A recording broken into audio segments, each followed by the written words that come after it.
What's up, people? Gateway City Pipers, back from the dead, coming at you from the back deck with a video. Chris here. Peter here. And today's a bit of a, I guess it's a special video. It's kind of a cool video. Not because we're in it, but because of the subject matter. A while back we were, and I know it's crazy that it sounds crazy because she has like a bazillion more subs now, but we were Sue Dunhill's 100th sub, and because of that she sent us some tobacco, just as a thank you and just being generous. And she said, I'm sending you one tobacco, but I'm sending you 2 separate tins of it. One is basically brand new, purchased very recently. One is a tin that was purchased in 2008. So, and that blend is Balkan Sasieni. Classic blend. I think most everyone should be familiar with that. And it's really affordable too. Yeah, absolutely. Much more affordable than its brother, cousin. You know, relatives, something like that, I don't know. Second cousin's Twice removed. aunt's sister, Balkan Sobrani. So basically, she sent us this tobacco, and she said, I want you to both smoke both blends and give us a review on that, and just kind of how the new blend differs from the aged blend. So I thought that was a cool idea. It was cool that she was able to send us some aged tobacco. So thank you so much, Sue, and we want to apologize for the tardiness in getting this video out, but we wanted to make sure that we did you right and that we, you know, gave it some thought and, you know, put together, you know, a clear, concise sort of evaluation. And again, this is just our opinion, so of course if you've had an experience with both aged and new, you know, your experience may be different than ours, but nonetheless we are going to do it. So what do you want to talk about first? I guess we'll start off with the newest one. So I've actually recently been smoking more of the 2008 because I'm more familiar with the new Balkan Sasieni. And I would say this one, the major difference that me and Chris noted in these two, and there is some pretty distinct differences, I would say, is that the 2008 is much more mellow. So the this is 2014, has a little bit more bite and spice in the front end, and that's probably from the Latakia and the Orientals involved. Whereas you can really see in the 2008 how that has mellowed out a lot, and it's not as upfront as the 2014. And that was my biggest difference upon multiple smokes, and that's sort of why this took so long, is because we've been just sort of smoking it slow and taking our time and sort of letting these 2 aged tins sit. But I'd say that the 2008 is just a lot more mellow than the 2014. Mm-hmm. Yeah, it's a little bit more sweet, which is, I guess, sort of to be expected, as with any, or you know, as with aged tobacco. And it is just kind of mellow. I wouldn't say that it's more simple. I mean, it's definitely flavorful, and there are a little bit of dynamics to it in the aged tin, but I think because it's had a lot more chance to sort of meld together as just sort of one blend, that the flavors have just kind of all come together and makes for a more sort of uniform smoke all the way down.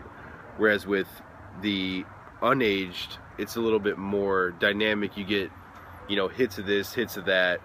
As you go down, you kind of pick up more of one thing. Whereas with the age, it's kind of, you're still getting all the flavors, but it's more cohesive. Yeah, I'd say a good sort of analogy or comparison is when you first light this, the new Balkan Sasieni, and then towards the very end, you're getting a lot more spice on the back end of your palate, or at least I am, and a lot more of that Latakia hit. But towards the middle of the smoke, middle of the bowl, it mellows out a lot, and you're just getting some nice, sweet, just sweet undertones, and the Latakia just sort of mellows out a lot. So I would compare the whole smoke of the 2008, Tobacco of the future. Tobacco of the future of the 2008. I would compare almost the bowl the whole way down to the middle of the new tin, if that makes sense. Yeah. So I would say that I like the 2008 better, just because there are lots. I'd say that there's a couple blends out there that can emulate this pretty closely, to where it takes a little bit more, or maybe you're going to spend more money, whatever it may be, to sort of get this nice, mellow, real smooth, aged Balkan Sasieni taste that we're getting. So I go with 2008. For sure. I would totally agree with that. And it was just really cool. First of all, I'd never tried Sasieni before at all. So I kind of started out with the newest, the younger tin, if you will. Just to kind of get a feel for what it was like straight away, you know, right out of the tin.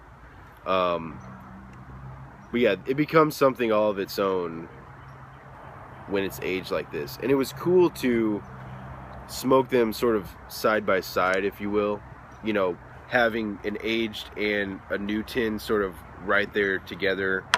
Whereas it's not like, oh, I had Sasieni, you know, like a year ago, but some, you know, and then you somehow get an aged tin, whether you were cellaring it or you bought it or aged already, and then you smoke that. Yeah. It was just cool to do it kind of. And it's great for the palate. You know, like, I would say that if you guys care about this, or if you're into this sort of thing, if you want to continue to develop your taste, like, this is a great exercise for me personally to, I just sort of spit everywhere, to sort of take some notes, take some mental notes about one tin and then compare it to the same one that's aged. I think that if you just want to grow your palate like that, it's a really great exercise that, like, tested my palate more than I usually do.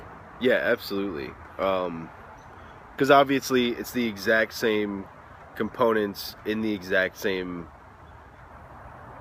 amounts.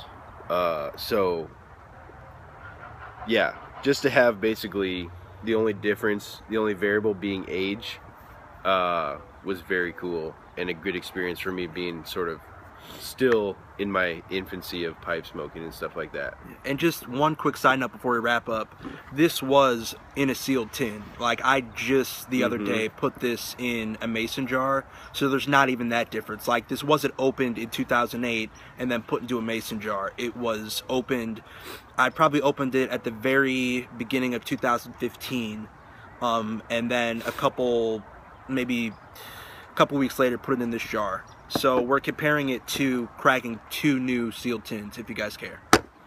Yeah. So that's pretty much it. Thank you once again, Sue. We really appreciate it. Thanks for your generosity. Thank you for your channel and your content. Everyone enjoys it. So yeah. Oh, and why don't we do some housekeeping, since we didn't do it at the beginning. Yeah, I'm smoking. I haven't even. I'm smoking the Hacker with the signature tree bark rustication. As always. As always. And I didn't even do a Yapo of this, but I recently acquired this Neerup Bent Brandy about a few weeks ago, and it is a wonderful smoker. I got it from smokingpipes.com. Ooh, that's a good shot right there. Look at that. Look at that flame grain. So, if you want an incredible smoker for, I think this was like 118 off of Smoking Pipes. I don't think you can go wrong with one of these. The stem is amazingly comfortable. It's super thin, and it's really easy to clench. So, anyway, and we're both using our Eric Morgan, aka Bama Piper custom tampers. Thank you once again, Eric. We love these things. They're just, I don't know. It's different than any other tamper I have. I mean, it's hardy, it's heavy, you know. It was made by a man's man. Yeah. So if you're not following Eric Morgan, aka Bama Piper, do yourself a favor and go follow him and sub him. Absolutely. And we're gonna link both those channels down below for your convenience. So anyway, guys, thank you for watching. We've gone over what we wanted to do, 10 minutes, and we're now at 11:20. So, but it's been a while, so it's cool. Yeah. So we're shaking the rust off. Yeah. We won't do as many interjections in our next video. We'll just keep it business. Business. Anyway, guys, thanks for watching. It's good to be back making videos. It's like 50 degrees here, with snow still on the ground. So it's kind of a Twilight Zone moment. Anyways, thanks so much, guys, and as always, smoke 'em cool. And let the embers glow.